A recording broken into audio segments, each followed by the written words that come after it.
Om Swastiastu.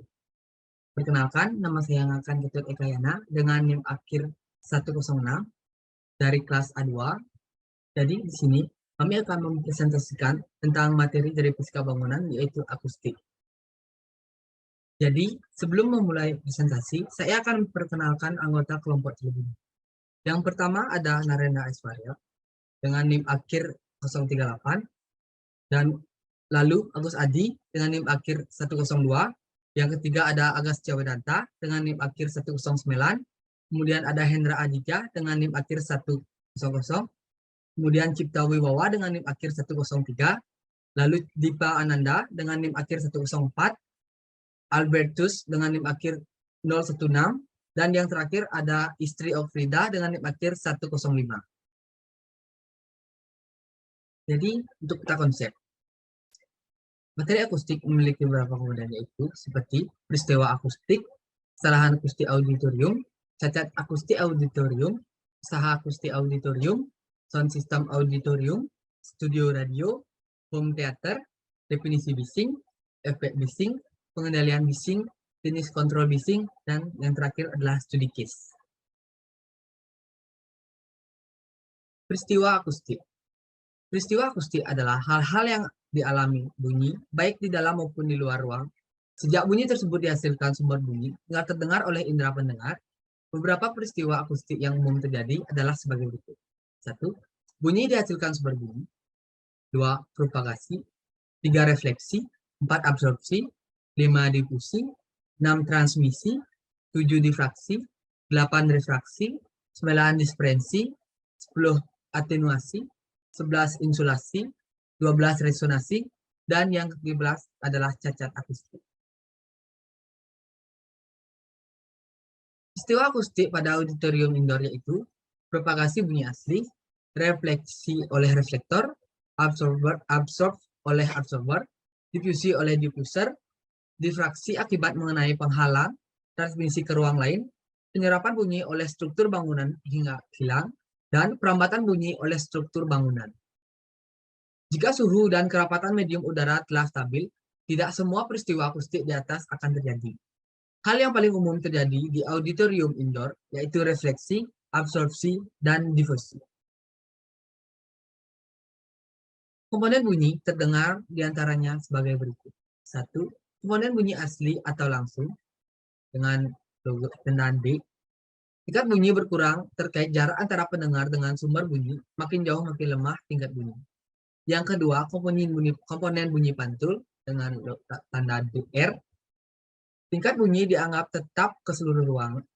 Bunyi asli atau langsung yang melemah tingkat bunyinya setelah melalui jarak kritisnya akan dibantu bunyi pantul yang memiliki SPL tetap sehingga bunyi tetap terdengar dalam ruangan. Untuk materi selanjutnya yaitu kesalahan akustik auditorium akan menjelaskan kesalahan akustik auditorium. Dalam merancang auditorium, sejak awal desain harus dihindari kesalahan rancangan yang dapat mengakibatkan cacat akustik. Jika desain auditorium telah terbangun, renovasi yang dilakukan belum tentu akan menghasilkan kualitas akustik seperti yang diharapkan. Kesalahan umum rancangan akustik auditorium yaitu sebagai berikut. 1. Balkon terlalu tinggi atau tidak proporsional terhadap lembarnya. 2. Kurangnya absorber atau diffuser pada dinding belakang. 3. Kurangnya pemantul bunyi pada zona panggung. 4. Terdapat permukaan sejajar yang berhadapan dengan sumber bunyi. 5. Lantai audiens datar. 6. Dinding belakang terlalu cekung. 7. Terdapat koridor pada sumbu longitudinal zona audiens. 8. On terlalu dalam. Penjelasan kesalahan rancangan akustik auditorium sebagai berikut. 1. Ruang tidak proporsional terhadap tinggi dan lebarnya. 2. Kemiringan plafon tidak tepat. 3. Balkon terlalu dalam. 4. Permukaan terlalu cekung. Cacat akustik auditorium. Adapun beberapa macam cacat akustik, masing-masing dapat dihindari dengan menghindari kesalahan rancangan auditorium. Antisipasi terjadinya cacat tersebut seharusnya telah dilakukan sejak awal proses desain, karena usaha yang dilakukan setelah desain terbangun membutuhkan biaya khusus dan belum tentu optimal dalam menghasilkan kualitas akustik yang baik. Cacat akustik yang dapat terjadi pada ruang auditorium yaitu sebagai berikut. 1. Gema. 2. Gaung. 3. Waktu tunda melebihi kebutuhan. 4. Bayangan bunyi. 5. Pemusatan bunyi. 6. Distorsi bunyi. 7. Resonansi ruang. 8. Ruang gandeng. 9. Serambi bisikan. 10. Bunyi frekuensi tinggi kurang terdengar merata. Di sini saya akan menjelaskan tentang sound system auditorium. Sound system yaitu peralatan elektronik yang digunakan untuk mengolah gelombang bunyi dengan cara perkuatan bunyi, sound reversing, dan perbaikan kualitas bunyi. Fungsi sound system yaitu yang pertama ada penyebaran bunyi dengan kekerasan merata. Jika bunyi pantul sudah tidak dapat memperkuat bunyi asli. Yang kedua, kualitas bunyi yang jelas, bebas bising, dan kualitas bunyi dengan efek tertentu. Sound system digunakan dalam kondisi yang pertama, auditorium dengan kapasitas audiens besar di mana terjadi kekerasan bunyi tidak merata. Yang kedua, area bayangan bunyi, misalnya bawah balkon. Yang ketiga, auditorium di mana bunyi alat musik memerlukan pengerasan dan perbaikan kualitas bunyi. Studio, latihan dan rekam musik, siaran televisi dan radio, lab bahasa, dan ruangan karaoke. Peralatan sound system membutuhkan ruang khusus. Untuk itu, harus disediakan ruang kontrol agar operator dapat melihat panggung. Lokasi ruangan kontrol umumnya berada di bagian belakang atas auditorium dengan penghubung visual berupa kaca. Bunyi frekuensi tinggi cenderung bergerak lurus, sedangkan bunyi frekuensi rendah cenderung mengalami pembelokan dan diserap medium penghalang, sehingga audiens yang jauh dari bunyi tidak dapat mendengar bunyi tersebut dengan jelas dan cukup keras. Di sini speaker yaitu yang pertama ada tweeter, digunakan untuk bunyi dengan frekuensi tinggi, high frekuensi.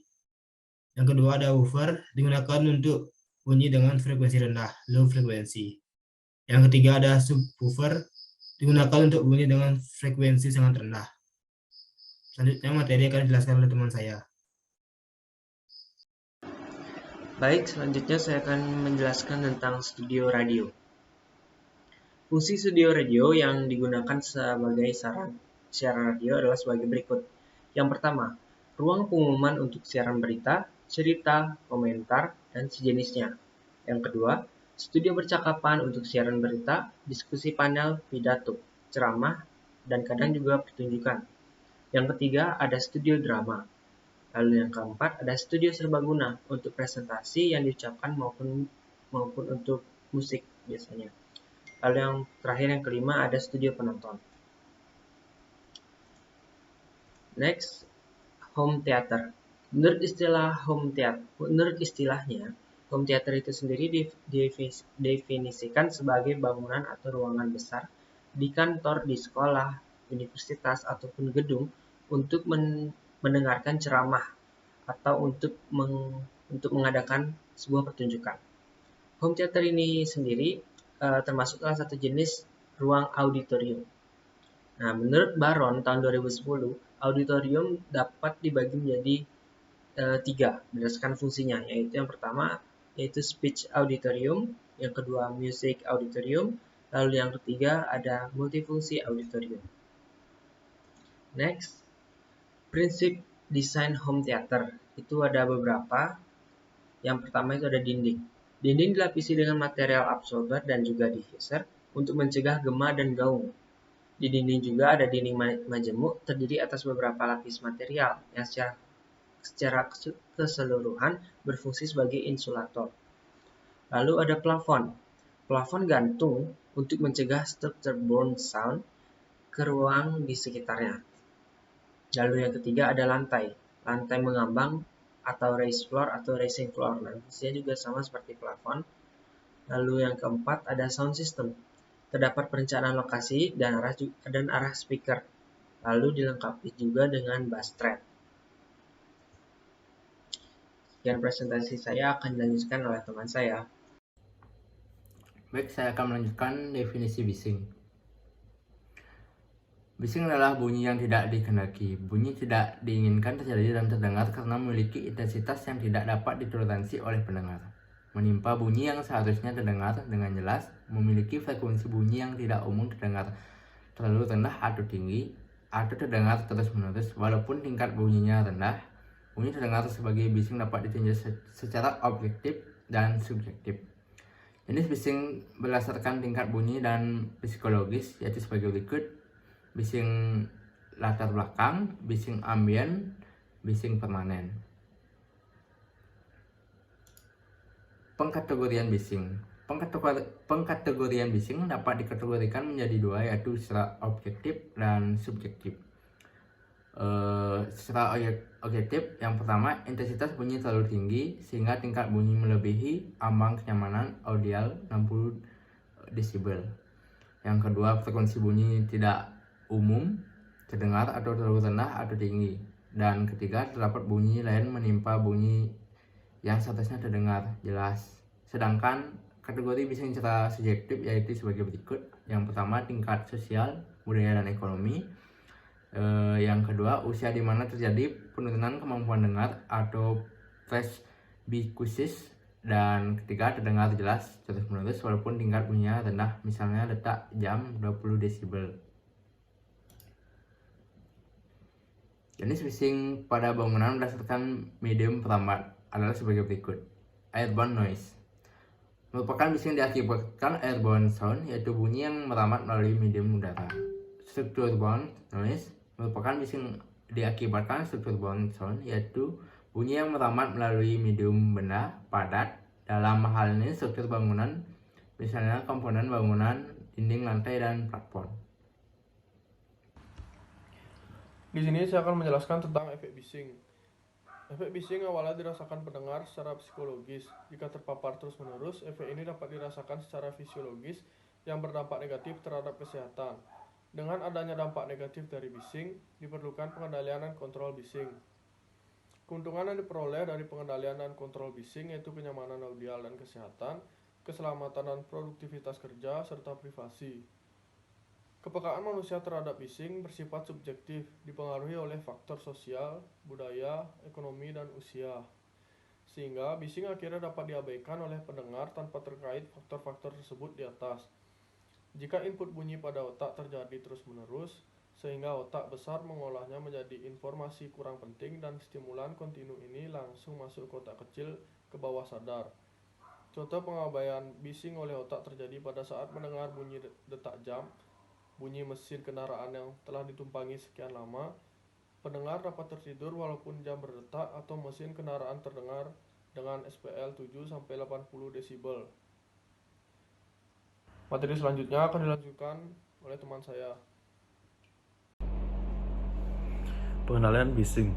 Sasaran pengendalian kebisingan adalah menyediakan lingkungan akustik yang dapat diterima di dalam maupun di luar bangunan, sehingga intensitas dan sifat semua bunyi dalam satu atau sekitar suatu bangunan tertentu akan cocok dengan keinginan pengguna ruang tersebut.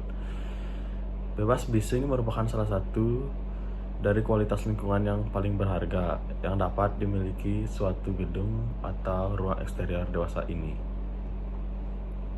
Pengendalian kebisingan yang efektif dalam bangunan sangat diperlukan karena kebisingan dapat menyebabkan kerusakan telinga sementara ataupun permanen, mengganggu dalam pendengaran pembicara atau musik, dan menyebabkan kemunduran dalam penampilan kerja, menurunkan konsentrasi belajar, serta mengalihkan perhatian atau mengganggu.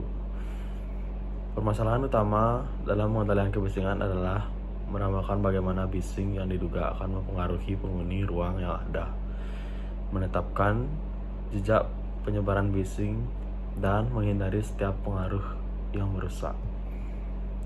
Kebisingan dapat dikelompokkan berdasarkan sumber bising menjadi dua, yaitu bising interior yang merupakan bising lingkungan yang terjadi di dalam gedung dan berasal dari suara manusia, alat rumah tangga, atau mesin-mesin gedung.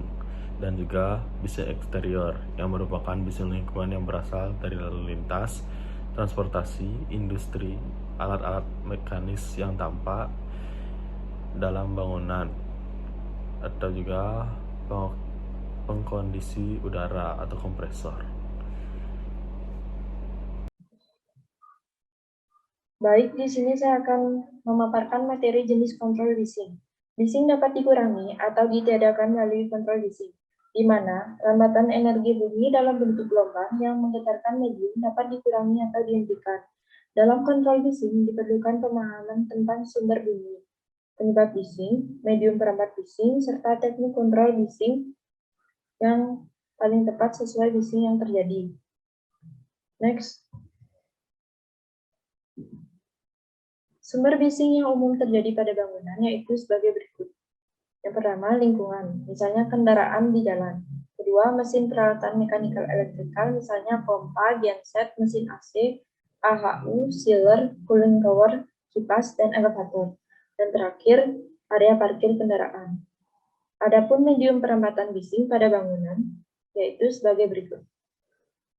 Yang pertama, komponen bangunan yang mudah bergetar berupa dinding partisi, kaca jendela, dan plafon. Kedua, saluran utilitas berupa pipa dan ducting. Dan terakhir, ruang udara berupa ruang yang terbentuk pada konstruksi suspended ceiling dan raised floor. Next. Adapun teknik kontrol bising pada bangunan antara lain sebagai berikut. Yang pertama, merencanakan konfigurasi massa yang dapat mengantisipasi bising. Kedua, merencanakan zoning pada bangunan. Ketiga, merencanakan orientasi dan alokasi bukaan perambat bising. Keempat, memasang material absorber penyerap bunyi pada ruang sumber bising. Kelima, memasang material insulator penginsulasi bunyi antara ruang sumber bunyi dan ruang yang tidak menginginkan bising. Dan terakhir, memasang material dan konstruksi khusus peredam getaran. Next. Konfigurasi massa. Konfigurasi massa adalah massa teknik kontrol bising melalui desain bentuk massa agar penerimaan bising melalui desain dari lingkungan dapat diminimalisir. Teknik ini efektif untuk mengantisipasi bising dari jalan. Next. Teknik konfigurasi massa yaitu sebagai berikut. Yang pertama, desain bentuk denah. Denah cekung dapat memantulkan bising kembali ke sumbernya. Kedua, pemberian podium. Podium menjadi penahan atau perintah bising bagi tower apartemen dan kantor sewa. Next. Zoning, orientasi, dan alokasi. Zoning dan alokasi pada bangunan adalah teknik kontrol bising dengan cara mengatur zona fungsi pada bangunan berdasarkan tingkat kepekaan aktivitas dalam menerima bising. Ruang di mana terdapat aktivitas yang disarankan hanya menerima bising, latar belakang, dan bising ambien lebih rendah, akan berada lebih jauh dari sumber bunyi penyebab bising. Next. Teknik zoning dan alokasi yaitu sebagai berikut. Yang pertama, building position. Alokasi massa bangunan tidak peka bising sebagai penahan bising, sementara massa bangunan peka bising berada di belakangnya. Kedua, decking over. Alokasi fungsi yang peka bising di atas agar tak langsung terpapar bising. Dan terakhir, room position. Yang pertama, ada alokasi ruang publik yang tidak peka bising sebagai penahan bising, sedangkan ruang privat yang peka bising berada di sebaliknya. Kedua, alokasi ruang sumber bising pada zona tertentu untuk dijauhkan dari ruang yang peka bising. Next. Materi dan konstruksi.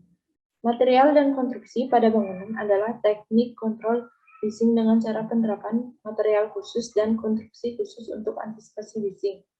Teknik material dan konstruksi yaitu sebagai berikut. Yang pertama, penerapan absorber. Kedua, penerapan insulator. Dan terakhir, penerapan peredam getaran dan penahan bising. Materi selanjutnya akan dibawakan oleh teman saya. Study case. Objek penelitian kami adalah ruang keluarga.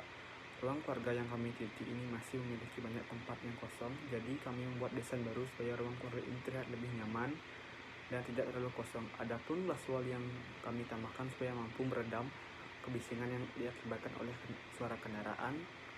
ataupun suara mesin, karena ruang kerja itu harus memiliki kenyamanan.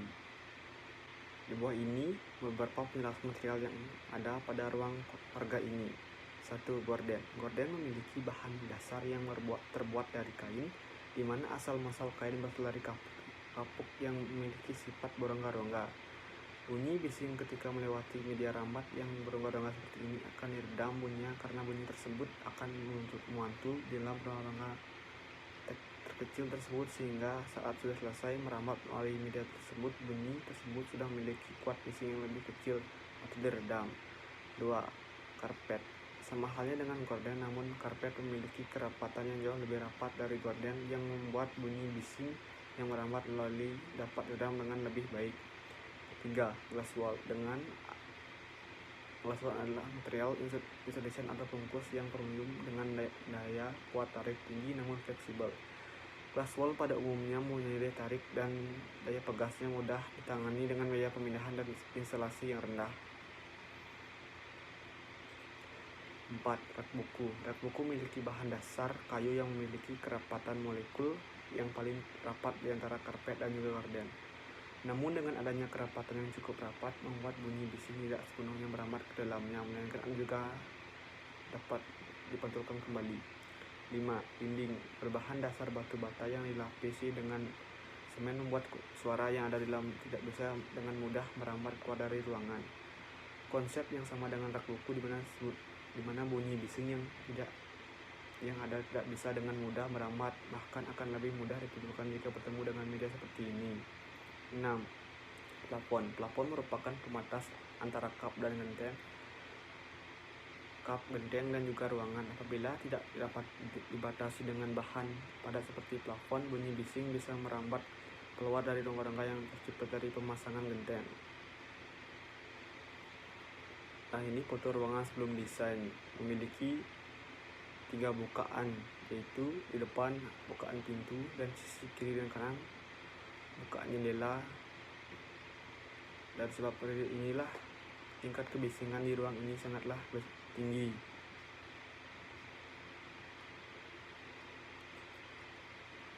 Berikutnya inilah desain ruang keluarga yang sudah kami desain, yang kami isi dengan peredam atau glass wall.